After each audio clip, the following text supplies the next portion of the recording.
भवानी स्वागत करता हूं आप सभी का अपने YouTube चैनल पर दुर्गा भवानी ज्योतिष केंद्र के माध्यम से। और एक बार फिर प्रस्तुत हुआ हूं आप लोगों के समक्ष अपने नए वीडियो में अपने एक नए रत्न से जुड़ी विशेषताओं को लेकर। और आज इस रत्न के विषय में हम बात करने जा रहे हैं। वह रत्न बड़ा ही खास है। वह रत्न रत्नों में रत्न महारत्न माना गया है। जिस प्रकार से समस्त ग्रहों के राजा सूर्य को माना गया है, उसी प्रकार से समस्त ग्रहों में समस्त रत्नों में सर्वश्रेष्ठ रत्न इस रत्न को माना गया है। और इस रत्न का नाम है माणिक्य।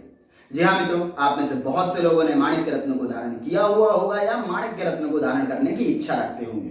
परंतु क्या है माणिक्य रत्न की विशेषताएं, क्या है इससे जुड़े बहुमूल्य फायदे, क्यों कहा जाता है इसे रत्नों का रत्न महारत्न, एवं क्यों मिली है इसे रत्नों के राजा होने की विशेषता, कब करना चाहिए इस रत्न को धारण, कैसे करना चाहिए इस रत्न को धारण, एवं क्या हम जान सकते हैं कि हमारे द्वारा धारण किया हुआ रत्न असली है अथवा नहीं। आपके इन सभी प्रश्नों के उत्तर लेकर मैं प्रस्तुत हुआ हूं अपने इस वीडियो के माध्यम से। तो जुड़े रहें अंत तक हमारे साथ। अगर आपको यह वीडियो पसंद आता है तो लाइक करना न भूलें, एवं अगर आप हमारे चैनल पर नए हैं तो आपके दाहिने ओर दिए गए सब्सक्राइब बटन को दबाएं एवं बेल आइकन को जरूर दबाएं ताकि सबसे पहले नोटिफिकेशंस के द्वारा आपको हमारी वीडियो के बारे में पता चल सके। तो आइए शुरुआत करते हैं। सर्वप्रथम बात करते हैं इस रत्न से जुड़े परिचय की। तो सूर्य के इस रत्न माणिक को संस्कृत साहित्यिक भाषा में पद्मराग एवं माणिक्य नाम से जाना जाता है। वहीं हिंदी साहित्य भाषा में इसे रविरत्न एवं लोहित नाम से जाना जाता है। यवन लोग इसे याकूत नाम से जानते हैं एवं पाश्चात्य अर्थात अंग्रेजी भाषा में इसे रूबी स्टोन नाम से जाना जाता है।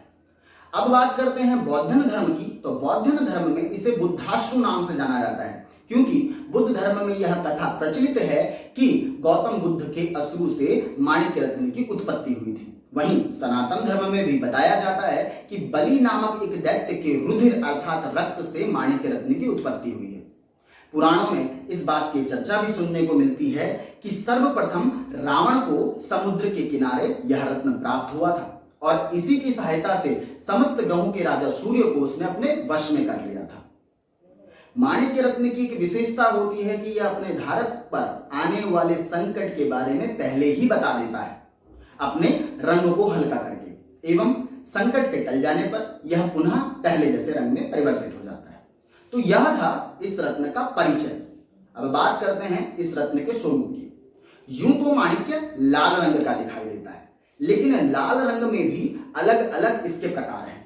जैसे यह कमल के समान की तरह, कमल के रंग के समान की तरह, वहीं आप कह सकते हैं कि धधकते हुए कोयले की तरह, लाख की तरह, सारस पक्षी अर्थात सारस कोयल की आंख की तरह, अनार के दानों की तरह, शहद की तरह या कबूतर के रक्त के समान यह उत्तम क्वालिटी के जो माणिक्य आते हैं वह दिखाई देते हैं। अभिप्राय यह है कि सारे माणिक्य होते तो लाल ही हैं, परंतु परिस्थितिवश इनके रंग अलग अलग हो सकते हैं जो लाल कलर के ओतप्रोत ही पाए जाते हैं।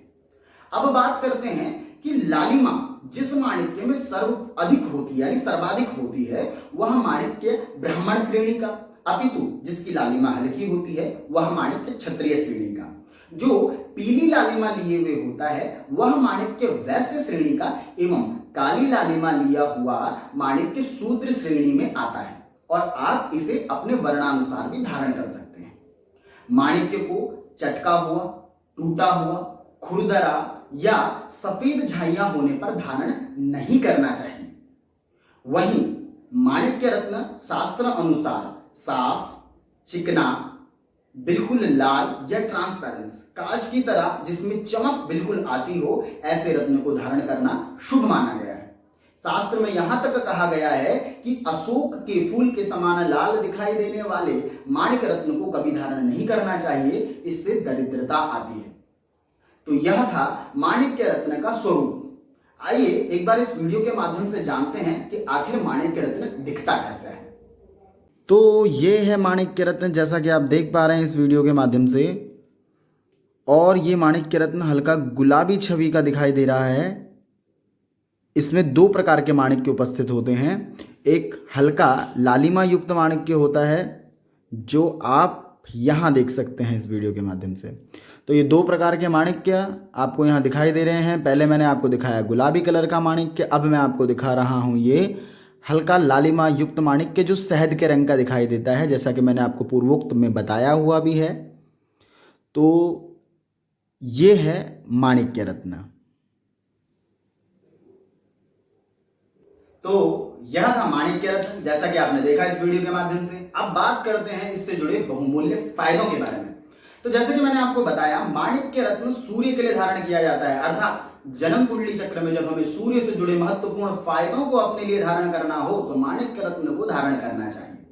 जन्म कुंडली चक्र में जब सूर्य कमजोर हो तो भी माणिक्य रत्न हम धारण कर सकते हैं, लेकिन इसमें आपको अपने ज्योतिषी की सलाह लेनी पड़ेगी। बताया जाता है कि यद्यपि मान, पद, प्रतिष्ठा इन चीजों की यद्यपि आपको प्राप्ति करनी हो तो माणिक्य रत्न आपके लिए एक बहुमूल्य रत्न फायदेमंद हो सकता है। उदाहरण के लिए, आप किसी के लिए बड़े ही समर्पित भावना के साथ कार्य करते हैं, परंतु वह आपको उस प्रकार का मान नहीं देता, या किसी के लिए कितना भी समर्पित भाव से कार्य करने पर आपको वह मान, ख्याति आपको प्राप्त नहीं हो पाती, तो माणिक्य रत्न आपके लिए सुनिश्चित तौर पर बना है। अगर आप किसी पद के लिए तैयारी कर रहे हैं, मान लीजिए आप किसी सिविल सर्विसेज या गवर्नमेंट सर्विसेज की तैयारी कर रहे हैं, परंतु हर बार आप 1 या 2 नंबर से रुक जाते हैं, आपको अंक बहुमूल्य तौर पर प्राप्त नहीं हो पा रहे, तो आप ज्योतिषी से सहायता या सुगमता लेकर के, यानी सलाह लेकर के आप माणिक्य रत्न को धारण कर सकते हैं। प्रतिष्ठा की यद्यपि आपको प्राप्ति करनी हो तो भी माणिक्य रत्न आपके लिए बहुमूल्य तौर पर फायदेमंद हो सकता है। बताया जाता है कि जिनको माइग्रेन अर्थात आधे सर के दर्द रहने की समस्या हो, या आंखों के ऊपर यहां दर्द रहने की समस्या हो, नेत्र ज्योति से संबंधित समस्याएं हो, उनको माणिक्य रत्न धारण करना चाहिए। उनसे भी माणिक्य रत्न धारण करने वालों को बहुमूल्य फायदे होते हैं। यदि आपको क्रोध बहुत ज्यादा आता है या क्रोध में आपका कार्य हर बार बिगड़ जाता है, आप अपने क्रोध पर संयम तो करना चाहते हैं परंतु आप चाह करके भी अपने क्रोध को वश में नहीं रख पाते, तो माणिक्य रत्न आपके लिए बड़ा ही फायदेमंद सिद्ध हो सकता है। माणिक्य रत्न को मस्तिष्क के पास रखने पर बुद्धि तीव्र होती है, एवं हृदय के पास रखने पर बताया जाता है कि हृदय से संबंधित कोई रोग नहीं होते, परंतु एक शर्त यह भी है कि माणिक्य रत्न उत्तम क्वालिटी एवं सच्चा होना चाहिए। बताया जाता है कि माणिक्य को धारण करने पर किसी भी प्रकार का कोई विष दोष आपको नहीं लगता, एवं यद्यपि किसी विष का प्रभाव भी है तो वह भी कम हो जाता है। तो यह थे माणिक्य से जुड़े बहुमूल्य फायदे। अब बात करते हैं माणिक्य रत्न के प्रशिक्षण विधि की।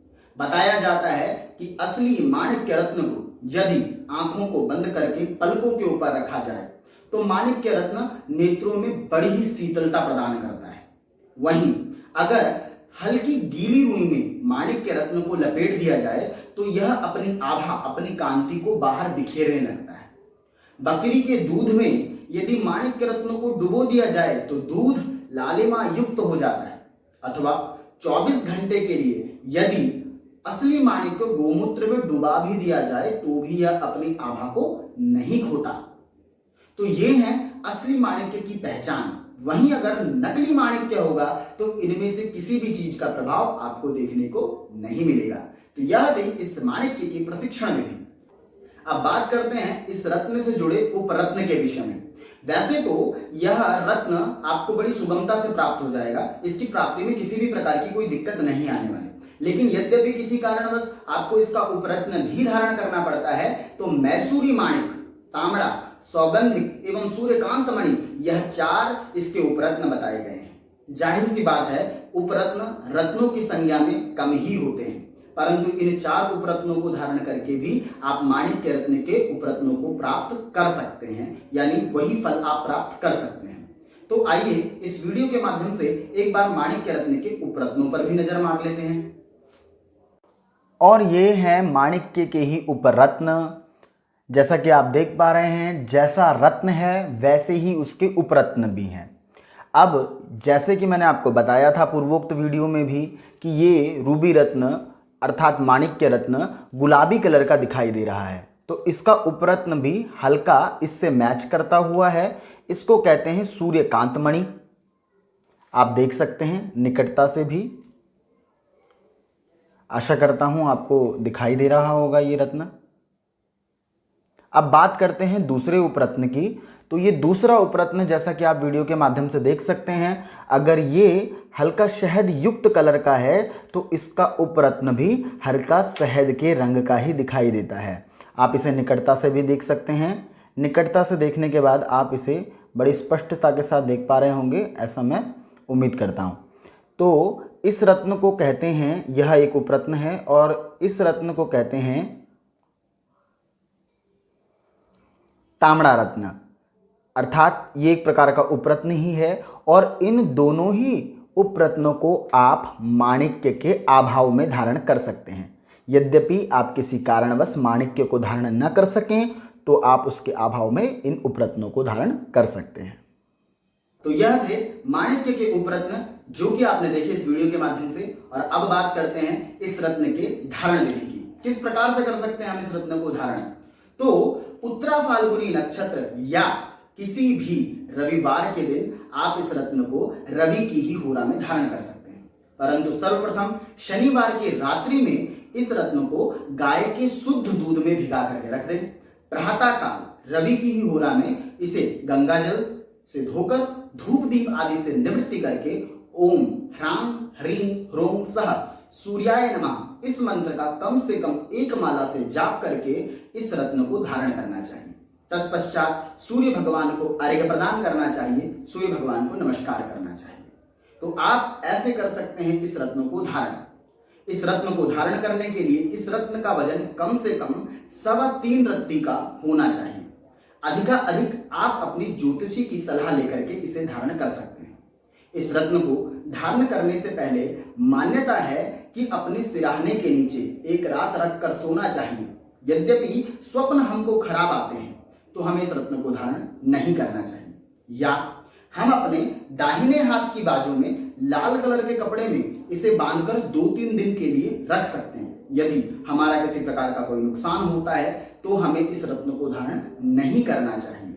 इस रत्न को सर्वदा दाहिने हाथ की अनामिका उंगली में स्वर्ण की धातु में ही धारण करना चाहिए। परंतु यद्यपि हम इस रत्न को स्वर्ण में धारण न कर सकें तो यद्यपि किसी कारणवश स्वर्ण में आप इसे धारण नहीं कर सकें तो आप इसे बेझिझक तांबे की धातु में भी धारण कर सकते हैं, क्योंकि शास्त्रों में तांबे को सूर्य की धातु बताया गया है। तो यह थी इसकी धारण विधि। अब बात कर सकते हैं इस विषय पर कि कौन इसे धारण कर सकता है अपितु कौन नहीं। देखिए, जैसे कि मैंने पहले भी बताया है कि यह सूर्य के लिए धारण किया जाता है। जन्म कुंडली चक्र में जब कभी आपका सूर्य ऐसी अवस्था में हो कि वह अपने पूर्ण लाभ एवं पूर्ण फल नहीं दे पा रहा तो आप माणिक्य रत्न को धारण कर सकते हैं। ज्योतिष में नग शास्त्र यह बात कहता है कि लग्नेश एवं भाग्येश का नग धारण किया जा सकता है। यद्यपि आपकी जन्म कुंडली में सूर्य आपका लग्नेश है या सूर्य आपका भाग्येश है तो आप बेझिझक माणिक्य रत्न को धारण कर सकते हैं। वहीं यद्यपि आपकी जन्म कुंडली में सूर्य की महादशा, सूर्य की अंतरदशा, सूर्य की प्रत्यंतर दशा में से कोई एक दशा आती है तो भी आप माणिक्य को धारण कर सकते हैं। परंतु एक बात यहाँ ध्यान देने योग्य है कि यद्यपि आप माणिक्य को धारण करना ही चाहते हैं तो अपने ज्योतिषी की सलाह अवश्य लें।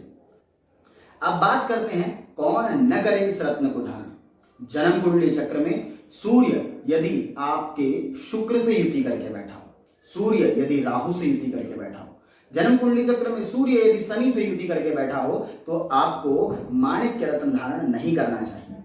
वहीं यदि आप वृक्ष राशि या तुला राशि के हैं, कर्क राशि, मकर राशि, कुंभ राशि के यदि आप जातक हैं तो भी आपको माणिक्य रत्न धारण नहीं करना चाहिए। परंतु माणिक्य रत्न को धारण करने या न करने की अवधारणाओं के लिए आप अपने ज्योतिषी से, पंडित जी से या तीर्थ पुरोहित जो भी आपके हैं आप उनसे संपर्क कर सकते हैं। तो यहीं इस वीडियो का समापन करते हैं। जल्दी ही मुलाकात होगी एक नई वीडियो के साथ। तब तक के लिए अपनी वाणी को यही विराम देना चाहूंगा। आपको यह वीडियो कैसा लगा कमेंट बॉक्स में कमेंट करके जरूर बताएं, साझा करें अपने मित्रों के साथ और लाइक जरूर करें। अगर आप हमारे चैनल पर नए हैं तो सब्सक्राइब बटन दबाना न भूलें। जय भवानी।